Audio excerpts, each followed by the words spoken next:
다시 또 윤한 갈등, 한겨레 정치면 일면 머릿기사 도표로 정리했어요. 1차, 2차, 3차, 5차 갈등인데 1월 달에 김건희 명품백 사과 요구, 3월 달에 이종섭, 황상무 두 사람에 대한 정리 요구, 그다음에 7월에 전당대회 복판에 문자 공개, 그다음에 8월에 김경수 지사 복권 반대, 그리고 이번에 5차 의대 정원 유예에 대해서 대통령실이 나는 반댈세. 그리고 오늘 아침 중앙일보 보니까 금요일 날 원래 그 만찬 예정이지 않았습니까? 네. 그게 연기되는 것을 검토 중이다라는 보도가 나왔습니다. 김은지 기자님, 어떻게 예. 봐야 됩니까? 네, 대통령이 화가 났구나.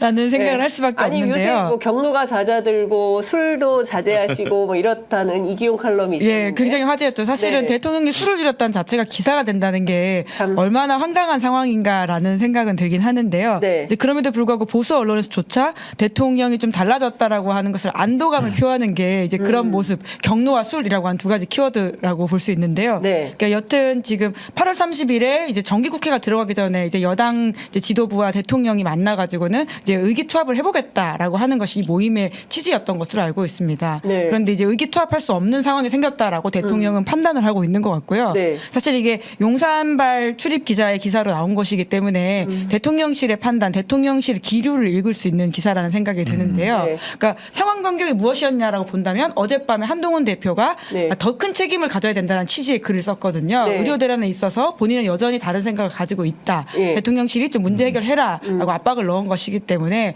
거기에 대한 반응이라고 이해해야 될 것 같습니다. 어떻게 보세요? 그 사태의 전말을 좀 말씀드리면은 네. 지난주 일요일에 고위당정 협의회가 있었거든요. 이 자리에서 여러 가지 현안 논의를 했는데 그 한동훈 대표가 한덕수 국무총리한테 2026학년도 그러니까 내후년이죠. 네. 의대 정원 증원안은 유예를 좀 해보자. 왜냐하면 지금 응급실 뺑뺑이 등 의료 대란이 일어나고 있으니까 국민들이 불안하고 의사 직역들의 반발도 심하니까 중재안을 자기가 한번 몰래 내본 거예요. 그리고 반응을 봤는데 네. 그 월요일 날 돌아온 화답은 그렇게 하기 어렵다. 대통령실이나 정부는 이미 의대 증원을 확정을 했고 네. 결국 지역이나 필수 의료 같은 새로운 챕터로 넘어가려고 하는데 네. 과거의 문제로 회귀해서 얘기하는 것은 원칙에 맞지 않는다는 입장을 준 겁니다. 근데 그 내용이 공식적으로 오고 가서 화답이 나온 것이 아니고 언론 보도를 통해서 마치 당에선 이런 진취적인 제안을 했지만 대통령실이 수용하지 않은 모양새를 연출했거든요. 그러다 보니까 이튿날에 보도들이 이어졌고 이 상황에 대통령실은 불쾌감을 드러낸 겁니다. 급기야는 한덕수 국무총리가 어제 기자들하고 오찬 간담회를 했는데 그런 제안이 있었던 내용을 밝히면서 대통령실과 정부가 토의하에 거절했다는 내용을 또 공표를 했어요. 거기까지 그쳤으면 괜찮았는데 네. 한동훈 대표가 저녁쯤에 본인의 SNS 입장을 공표를 한 겁니다. 그 내용 아까 김은지 기자 소개를 했지만은 네. 더 좋은 대안이 있다면 더 좋겠다. 그 얘기는 뭡니까 결국은 내가 낸 대안이 사실은 내가 보기엔 베스트인 것 같은데 더 좋은 대안이 있으면 내보시죠라는 얘기잖아요. 그렇죠. 그러면서 뭔가 대통령실의 그런 뭔가 건드린 느낌을 낸 겁니다. 네. 영린을 건드린 느낌이 내다 보니까 예. 급기야는 오늘 오전에는 대통령실발 보도로 30일로 예정됐던 금요일로 예정됐던 만찬 자체도 불투명하다라는 보도에까지 이르게 된 결국은 윤한 갈등이라는 것이 결국은 처음에는 1차, 2차, 3차를 셌지만 네. 수도 없이 있다 보니까 일단 정례화됐고 이 갈등의 고리라는 것이 숫자 회차로 셀 수 없는 선을 넘어섰다. 이런 평가가 좀 가능할 것 같습니다. 그러니까 사실 이거를 좀 제가 보기에는 좀 그 분절화해서 볼 네. 필요가 있을 것 같아요. 그러니까 첫 번째는 국민들이 겪고 있는 실질적인 고통입니다. 아, 그럼요. 왜냐하면 예. 지금 당장 아이 키우는 엄마들, 그다음에 어르신들 모시고 계신 또 중장년층 분들 이런 분들 입장에서 볼 때는 하루하루가 불안한 거예요. 아니 응급실에 갔는데 의사들이 없어서 몇 군데 김종인 위원장 22군데를 돌았다는 네. 거잖아요. 그러니까 이거는 겪지 않은 사람은 공감하기가 어렵다. 뭐 이런 건데 사실 대통령이 겪을 수는 없죠. 왜냐하면 그 대통령 주치의가 있으니까. 그런데 이제 평범한 시민들은 그렇지 않잖아요. 그러니까 병원을 가야 되는데 지금 이 국민들이 불안하고 혹여 이러다가 혹시 무슨 일이 생기는 거 아니야? 당장 추석이 긴데 그 연휴 때 또 멀쩡한 애들도 또 연휴하면 아파요. 네. 그래서 이거 문제 생기는 거 아니야? 이런 불안감을 씻어주는 차원에서 저는 한동훈 대표가 이런 제안한 거 좀 받을 필요가 있다. 그래서 뭔가 물꼬를 터야 된다. 합리적 대안으로 저는 네, 보여요. 그럼요. 네. 그러면 정부가 좀 적극적으로 토의할 자세를 보여야 되는데 밥도 안 먹겠다고 하는 거 아니에요? 자, 이런 방식이면 지금 대통령실에서 나온 오늘 아침 조간을 쭉 종합을 해보면 한동훈 대표는 최선의 노력을 기울이고 있으나 대통령실이 대책 없이 목리를 부린다는 프레임을 짜고 있다. 예. 그리고 이것은 야당이나 대통령과 차별화하는 것이지 여당의 대표가 지금 자기 정치에만 골몰하고 있다. 이제 이런 워딩들이 대통령실 말로 나오기 시작했습니다. 어떻게 그러니까 그 방법론에 대해서는 대통령실이 불쾌할 수 있다고는 봅니다. 그러니까 지금 제기하고 있는 것들이 여당이라면 야당식으로 하지 말고 실제적으로 좀 깊이 있는 논의를 한 다음에 언론에 흘리는 방식은 하지 말았어야 되는 게 아니냐라는 취지의 이야기거든요. 뭐 그런 것들은 뭐 충분히 공감할 수 있는 이야기이긴 하지만 본질적으로 장윤선 진행자도 잘 지적을 해주셨는데 이 문제의 심각성을 대통령실이 너무 모르고 있다라고 하는 것에 대한 사람들의 답답함을 넘어서는 사실 이제 공포가 생기기 시작한 거 아닙니까? 지금 코로나가 굉장히 많이 퍼지고 있고 추석이면 모르는 사람, 그러니까 더 많은 사람들과 접촉하는 범위가 멀리 그리고 더 넓게 생길 수밖에 없는 상황인 것인데 이것을 진짜 감당할 수 있느냐? 이게 심지어는 보통 시민도 아니고요. 김종인 전 비대위원장 같은 경우에는 굉장히 권력자에 가까우신 분 그렇죠. 아닙니까? 그런 사람조차도 22번을 뺑뺑이 돌아야 된다라고 하는 현실이라고 하는 것은 보통 사람의 건강과 그 운명 그리고 삶의 어떤 죽음 이런 것도 정말 팔자에 맡겨져 있다라고 하는 게 2024년 대한민국의 성취와 맞지 않는 현실이지 않습니까? 그렇죠. 아니 심장 수술 받으러 외국 가야 된다고 사람들이 얘기하지 않습니까? 그러니까 정말 다치면 안 된다라는 요새 서로에게 덕담을 건네는데 다치는 게 자기 잘못은 아니잖아요. 그렇습니다. 이거 진짜 철저하게 운의 영역인 것인데 그러니까 어쩌다가 우리가 여기까지 와버렸냐 이 문제 진짜 해결해야 된다라고 하는 것에 대해서 대통령이 전혀 공감하고 있지 못한다라고 하는 그 걱정이라고 하는 것은 좀 심각한 상황인 것 같고요. 대통령의 캐릭터를 이렇게 바라보면 그러니까 여러 가지 설명이 될 수 있는데 지난 인생에서 보통 사람들이 대통령을 약간 놀리는 키워드이긴 하지만 저는 윤을 굉장히 잘 보여주는 거라고 생각하는데요. 구수했던 삶의 어떤 궤적 그리고는 그 조국 사건이라고 하든지 국정원 댓글 사건이라고 하든지 남들이 다 반대했지만 나는 결국 이뤄냈다라고 하는 본인 삶의 어떤 그 성취. 어떤 성취의 그 것들이 있거든요. 그러니까 그게 결국 지금 독이 되고 있다고 저는 생각을 하는데 그것은 개인으로서 이뤘던 성취이지만 지금은 대통령으로서 그 담보되고 있는 것들이 너무 많습니다. 그런데 내가 그래도 끝까지 싸워가지고는 무언가를 이뤄내면 역사의 길이 남을 것이고 사람들이 박수 칠 것이다. 이렇게 착각하고 있다고 봅니다. 지금 오늘 아침 조간 보도가 동아일보가 이제는 두 네. 사람을 붙이는 VS로 보도를 하고 있는데요. 그러니까 그 한겨레 같은 진보 언론들은 윤한 갈등 이렇게 딱 명토 박아서 쓰는데 조중동 보수 언론들은 그렇게는 못 쓰고 저항이 있어도 의료개혁은 완수하겠다. 그러니까 국민들이 저항해도 네. 그러니까 2,000명 이거 늘리고 간다. 이거 여기서 한치의 흔들림은 없다. 이런 주장으로 보이고요. 한동훈 대표는 국민 불안을 줄일 대안이 필요하다. 이제 이런 주장을 이제 서로 붙이기 시작했습니다. 제가 보기에 내일 보도는 조금 더 여기서 한 뎁스 더 들어갈 것 같다라는 생각이 좀 드는데 대통령실 분위기는 이렇다는 거예요. 상의도 없이 이게 뭐야. 불쾌하다. 어? 인기 영합적인 거 아니야? 한동훈 대표? 자기 정치하는 거 아니야? 이제 이런 거고요. 의료개혁 방향. 이것은 그 성태훈 비서실장이 한 얘기 같은데요. 조금도 변경 없이 차질 없이 추진하겠다. 어떻게 해요? 근데 사실은 이런 그 갈등 국면을 만들고 골이 깊어지는 상황에서 네. 지금 여당의 스피커들이 여럿 있지 않습니까? 만약에 한동훈 대표를 위시한 친한계 의원들만 이런 주장을 한다고 하면은 한동훈이란 대표가 홀로서기 하기 위해서 자기 정치를 하기 위해서라는 해석이 가능하겠지만 실제로 의료 대란에 대해서는 여당 내 상당수 의원들이 공감대를 표명을 하고 있는 거거든요. 심지어는 이뇨한 최고위원 있지 않습니까? 이뇨한 의원 같은 경우에도 범친윤계로 알려져 있지만 의사 직역을 갖고 있고 현장에 있는 의사들을 만나보니 이 문제는 뭔가 좀 다르게 해법을 고민할 필요가 있다고 해서 월요일 최고위원 회의에서도 실제로 이런 대안들을 구체적으로 언급하지 않았지만 명시적으로 언급하지 않았지만 실제로 사후 해석을 해보면 좋은 해법을 준비하고 있다. 이 얘기는 의사 직역을 가진 사람들과 2026학년도 그 의대 증원 관련된 유예안을 통해서 고리로 해서 뭔가 해결을 해보려고 한다. 이런 말미를 두고 있다는 의미로 해석이 됐거든요. 그런데 이거를 이런 지하에 정부나 대통령실이 거절을 한 겁니다. 그런 상황이 되다 보니까 이런 문제를 중간에서 진짜로 풀고자 하는 사람들조차도 룸이 없어지는 것이고 어제 내용 내용들을 보면 1차적으로는 유예안을 내놓고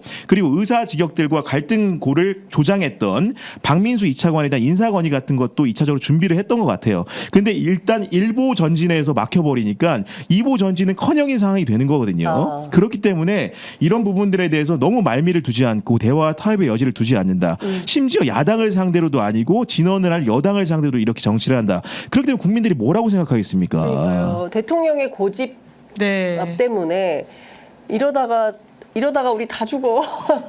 이런 상황이 되면 어떡하냐라고 평범한 시민들은 걱정을 하는 거지 않겠습니까? 예, 아니 물론 의사 집단이 문제가 있죠. 사람들이 그렇습니다. 아마 의대 대부분의 사람들은 지금 의사 증언해야 된다고 생각을 할 겁니다.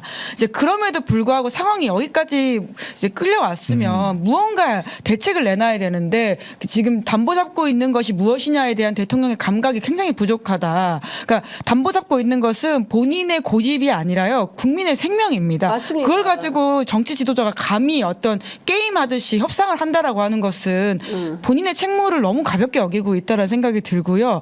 그러니까 어떤 점에서는 개혁의 고통이 따를 수 있겠죠. 어제 한덕수 총리가 했던 말이거든요. 네. 근데 그 고통이 국민의 생명이면 그건 지도자가 선택할 부분이 아니잖아요. 그렇습니다. 네. 예. 그리고 여기까지 문제가 끌고 왔으면 이제 해결을 해야죠. 사실 지금까지도 굉장히 그 과정에서 고통받고 사실은 이미 굉장히 큰 상처를 받으신 시민들이 많거든요. 환자 단체들이 시위도 하고 하셨잖아요. 예.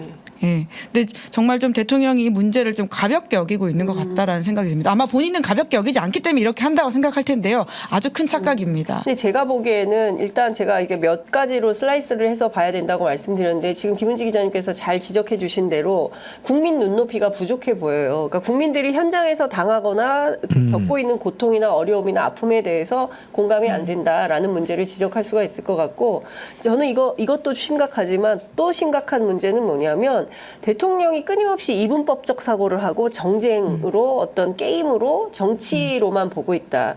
그러니까 내가 중단 없이 의료개혁 하겠다는데 지금 하지 말라는 거야. 그러니까 한동훈 대표가 숫자를 이야기하지 않았습니까? 그러니까 올해는 차질 없이 하되 네. 그 내년 같은 경우에 지금 시스템이나 뭐 대학 교수나 뭐 장비나 이런 것들이 없는 가운데 당장 그 후년에 7,500명이 수업을 받게 되는데 올해 유급한 그 학생들까지 포함하면 이게 한 학교에서 수용이 가능한 인원이냐, 이게 공부가 되겠냐. 불가하다면 2026년은 한 해 유예를 하고 그다음 뭐 어떻게 하든지 이렇게 방안을 좀 마련하자. 한 해에 무턱대고 2,000명씩 1,500명씩 늘려가지고 이게 감당이 되겠냐, 이런 현실적 고민을 해보자는 제안인 거거든요. 근데 이 제안도 지금 네, 그러니까 지금 아무 타협의 여지가 없다라고 하는 저항이 것이죠. 있어도 네. 저항이 있어도 의료개혁, 이걸 의료개혁이라고 생각을 하는 거예요. 그러니까 숫자 성전, 늘리는 네. 거를. 본인은 지금 성전을 치르고 있다고 생각하는 게 아닌가. 성전이요? 그러니까 굉장히 지하드야? 예, 그러니까 문제에서 타협이 없다라고 생각하는 것은 진짜 아주 정의로운 전쟁을 벌이고 있다고 생각하는 게 아닌가라는 걱정이 좀 듭니다. 야, 이제 진짜 그런데 이제 말씀 주신 대로 정부는 이런 대통령이 이런 판단을 계속하고 있다면 정부가 움직일 수가 없잖아요. 그리고 거기 참모들도 무슨 얘기를 할 수 있겠습니까? 대통령의 뜻대로 이행하는 거지. 이러면 그야말로 그 윤한 갈등 5차 라운드가 열리는 것이고, 여기에서 누가 한 명이 물러나지 않는 한은 계속 싸움이 된다, 이렇게 봐야 돼요. 여기서 이번엔 한동훈 대표가 물러설까요? 이 정치 얘기 좀 해봅시다. 어떻게 보세요? 지금 사실은 윤석열 대통령이 이기겠습니까? 네. 한 대표가 이기겠습니까? 지금 앞선 갈등은 사실은 회차를 헤아려서 이제 누적된 갈등인데 네. 지금 정도 됐으면 한동훈 대표도 뭔가 자기 결심을 할 수밖에 없는 상황이 온 건 맞는 것 같습니다. 그 앞에 있었던 총선 상황 다르고요. 총선 이후 상황 다르고 지금 당대표가 된 지 2달 가까이 다 됐는데 여러 가지 어떻게 보면 중재안이라든가 조언을 하는데 그게 먹히지 않는다고 한다면은 결국은 한동훈 대표라는 것도 임기가 있는 겁니다. 임기제 대표기 때문에 그런 상황 속에서 자기 정치에 결단을 하지 않을 수 없다. 그리고 더군다나 지금 이 상황은 그 당과 정만 협의한다고 되는 정치 상황이 아니거든요. 국회의 권력은 또 야당에게 있습니다. 그렇기 때문에 1차적으로 당정이 협의를 해서 결과를 도출한다고 하더라도 그 이행의 몫은 또 국회에 있는 겁니다. 그런 복합적인 함수기 때문에 한동훈 대표는 한쪽만 바라볼 수가 없는 상황이거든요. 결국은 그 국회에서 할 수 있는 영역이 따로 있습니다. 그리고 국회 입법권이라는 거는 아까 말한 대로 대통령이 거부권을 행사하더라도 8석만 확보하게 되면 말 3분의 2의 원칙이 방식의 논리로서 국회에서 자행 가능한 여러 가지 입법적인 노력들이 있는 거거든요. 결국은 쉬운 당정 관계에서 막힌 것들을 국회 내 관계에서 풀 수 있는 노력들을 할 수밖에 없는 것이고 그것이 결국은 여야 간의 대표회담을 앞두고 있는 상황에서 민생의 분기점도 새로운 방식을 통해 찾는 요구들에 맞물릴 수밖에 없다. 그런 설득 작업을 하게 될 것이다라고 보여집니다. 네, 실제로 이제 아젠다에 그것이 올라갔다라, 그러니까 검토가 되고 있다라고 오늘 아침 조선일보가 단독 보도를 하긴 했던데요. 그러니까 지금 가장 중요한 민생 현안 중에 하나로 급부상이 있기 때문에 이야기 안 나눌 수는 없을 겁니다. 한동훈 대표가 오늘 그 국민의힘 소속 국회 보건복지위원회 위원들을 소집했다고 하던데요. 이 자리에서 뭐 두 가지 얘기를 한다고 하는데 하나는 응급의료에 참여하는 의료진들의 뭐 법적 책임을 면제하는 방안, 또 하나는 그 박민수 앞서 말씀하신 2차관 교체 건의 검토. 이것은 대통령의 인사권을 건드리는 문제가 있는데 이 두 가지가 다 나올까요? 어떻게 보세요? 그러니까 전공의 쪽에서 계속 이제 요청했었던 1.9분 타협안 얘기는 했었거든요. 네네. 그리고 이제 박민수 차관에 대해서는 이제 의정 갈등이 처음 시작됐을 때부터 의사 집단을 향해서 의세라고 말을 한다거나 여러모로 좀 타겟화가 된 부분들이 있습니다. 이제 예. 그래서 그 자연스러운 인사 교체를 해주면 되는 부분일 텐데요. 그러니까 정말 룸이 없다라고 한다면 협상이 아무것도 되지 않거든요. 서로 주고받는 식으로 어느 정도 물러나지 않으면 될 수 있는 게 없기 때문에 좀 대통령이 이번에 좀 뜻을 좀 꺾어야 된다. 그것조차도 의료 개혁이다라고 스스로 좀 깨달으셔야 될 필요가 있을 것 같습니다. 이번에는 윤 대통령이 꺾일 차례다. 네, 꺾어야 되지 않겠습니까? 정말. 꺾여야 산다. 근데 꺾일 분입니까? 그리고 이제 박민수 차관 그 인사 문제 같은 경우에는 네. 사실은 먼저 이제 도로를 깔아놓은 게 그 한동훈 대표 측이라고 할 수 있는 박은식 전 그 비대위원 있잖아요. 그렇죠. 의사 출신의. 맞아요. 이분이 이제 그 TV조선에 출연을 하셔가지고 그 조규용 장관하고 박민수 차관에 대한 인사 정리가 필요하다는 게 의사 직역군의 입장이다. 결국은 어떤 거였냐면은 그 한동훈 대표가 이 문제를 공식적으로 문제 제기하기 전에 그 대한전공의협회 비상대책위원장인 박단 위원장을 만나지 않았습니까? 맞아요. 그 자리에 배석했던 게 이제 박은식 비대위원이거든요. 그렇기 때문에 아마도 대통령이 불쾌감을 느낀 포인트는 여러 가지가 있을 수가 있는데 의대 정원 유예 문제를 상의하지 않고 이렇게 네. 언론을 통해서 이렇게 고발하듯이 한 것도 문제지만 실제로 2차적으로 준비했던 인사 문제 같은 경우에도 한동훈 대표와 가까운 측근이라고 할 수 있는 의사 출신의 비대위원이 나와서 네. 언론 플레이 2차적으로 했다. 그러면서 뭔가 대통령실을 당이 포위하는 형상, 그러면서 자기 정치를 하고 있다는 느낌을 주는 거는 분명히 없지 않은 사실이다라고 네. 볼 수 있는 측면이 있을 것 같습니다. 네. 네. 그러니까 지금 말씀 주신 내용을 종합해 보면 용산도 물러설 뜻이 없고 대표도 한 대표도 여기에서 물러서면은 리더십에 손상이 크게 나기 때문에 물러설 수 없는 운명을 건 한판 승부를 또 다시 해야 되는 상황이 되는 건데 오늘 그러니까 용산의 기류가 그대로 이제 조중동에 반영이 되는 것 같은데 중앙일보 제목은 이렇습니다. 한동훈의 건의가 또 공개됐다. 용산 이러면 대화가 어렵다. 이런 거예요. 대화가 안 된다. 예, 그리고 대통령은 이제 저항이 있더라도 이것은 물리쳐야 되는 네. 이러면 여당이 또 방구까지 이렇게 되는 건지 모르겠지만 의료개혁에 태클 걸고 딴지 걸고 이런 사람들은 다 그렇죠. 지금 저항으로 보는 거예요. 충분히 관리 가능한 상황이라고 그렇습니다. 이야기했으니까요. 예, 9월 한동훈 1일부터 대표가 문제 없다고 했지 않습니까? 괴담 선동을 하는 사람 중에 한 명이 될 수도 있는 것이죠. 그 논리에 따르면요. 다 같이 방구까지 이렇게 되는 아니 근데 저는 그 언론인의 한 사람으로서 야, 그 네. 당정 간의 그 갈등 문제가 자꾸 특정 언론을 통해서 대리전 양상을 띠는 거는 맞아요. 좋지 않은 방법이고 공개된 자리에서 공개적으로 모든 언론을 향해서 얘기해도 되는 문제 아니 한동훈 아닙니까? 대표 생일이 좋아하잖아요. 그러니까 예를 들면 그 SBS를 통해서 사실은 그 네, 계속 한동훈 나왔죠. 대표의 그 예, 제안이라든 건의 같은 것들이 예. 묵살됐다는 보도가 나왔는데 또 어제는 채널에 이게 대통령 입장이 또 실렸어요. 이게 뭐 사실인지 모르겠지만은 의료인들의 불법 이탈에 손을 들어버리면 그게 국가냐는 뜻도 밝힌 것으로 알려졌다. 실제로 대통령이 네. 그런 인식을 많이 말했다고 저도 알고 있습니다. 불법 행위, 그러니까 불법에 굴복할 수 없다. 그 키워드가 아주 중요하게 대통령을 사로잡고 있다라고 합니다. 그러니까 한동훈 대표는 SBS에서 적극적으로 한동훈 대표 입장이 나오고 채널A나 TV조선을 통해서는 용산 대통령실의 입장이 적극적으로 나오고 뭐 한간은 제가 뭐 이게 또 고발당할까 봐 말씀은 못 드리지만 한간에는 아무개가 전해준다더라 이런 얘기까지 이제 시중에 돌고 있기 때문에 정상적인 것은 아니다. 그리고 이게 기자들이요 무슨 홍보지는 아니지 않습니까? 그러니까 특정 어떤 그 취재원 아니 출입처에서 뭐 소스를 받아서 기사를 쓸 수는 있지만 입장을 대변해서 대리전하는 방식은 기자의 소명에 맞지 않는다라는 말씀을 좀 드리고 싶습니다. 그나저나 큰일이네요. 앞서 제가 말씀드린 대로 국민은 지금 고통스럽고 네. 그 다치거나 혹은 편찮으시거나 그리고 또 지금 코로나가 갑자기 확산이 돼서 학교마다 난리거든요. 네. 예, 다시 또 방역 어제 경향신문 가보니까 또 소독제를 1층에 네, 비치를 해가지고. 네. 엘리베이터를 그 다 뭐죠 이거 버튼 누르는 데를 그 가림막 처리해왔죠. 가림막 네. 처리하고 방역을 다시 하기 시작하는 거예요. 그러니까 지금 각자 도생인 거죠. 각자 준비하고 있는 것이고 이 방역이 뚫려서 국가 차원에서 전염병 관리가 안 된다라고 한다면 이건 다시 또 대혼란의 시대가 되는 겁니다. 그러니까 특히 추석 연휴가 굉장히 걱정스러운 그럼요. 예. 상황인데 이 와중에 보건의료노조가 오늘 28일이죠. 방금 그 2차 조정회의 마지막 날인 오늘 저녁부터 전국에서 사업장별로 파업전야제를 열기로 했고요. 그리고 총파업 돌입을 선언할 예정이라고 합니다. 간호법은 오늘 국회에서 네, 본회의 통과된다고요. 통과가 예. 될 것 같은데 그와 별개로 만약에 이제 이게 조정이 결렬되면 의료 대란으로 가는 거다라고 나오는데 여기서 간호사들까지도 없으면 병원은 어떡합니까? 아, 그러니까요. 큰일이네요. 그래도 내일까지 아직 시간이 남아 있기 네네. 때문에 협상 여지가 남아 있고 끝까지 협상할 수 있게 관련자들이 좀 노력해야 된다고 보고요. 정말 진짜 국가가 어디 있냐라고 말을 하는 게 2024년 우리가 이룬 성취에 대한민국 시민들이 할 수 있는 이야기냐라는 그러니까요. 생각이 듭니다. 예. 예. 이게 나라냐라고 해서 2016년, 2017년 거리를 메웠던 촛불의 함성이 무려 1,710만 명입니다. 올가을 또 거리를 메워야 되나라는 진짜 답답한 생각이 좀 드는데요. 이제는 벌써 7년의 세월이 흘렀기 때문에 정치에서 상당 부분 해줘야 됩니다. 예, 합리적으로 원내에서 그리고 또 원외에 계신 분들은 또 여야가 만나서 좀 국민적 이익, 국가의 이익, 그게 무엇인지를 놓고 좀 합리적 대안을 서로 찾아가는 방식을 해야지 밥도 안 먹어, 저항이 있더라도 밀어붙일 거야, 내가 하려고 하는데 뭘 막아, 뭐 지금 언론 플레이 하는 거야, 불쾌해.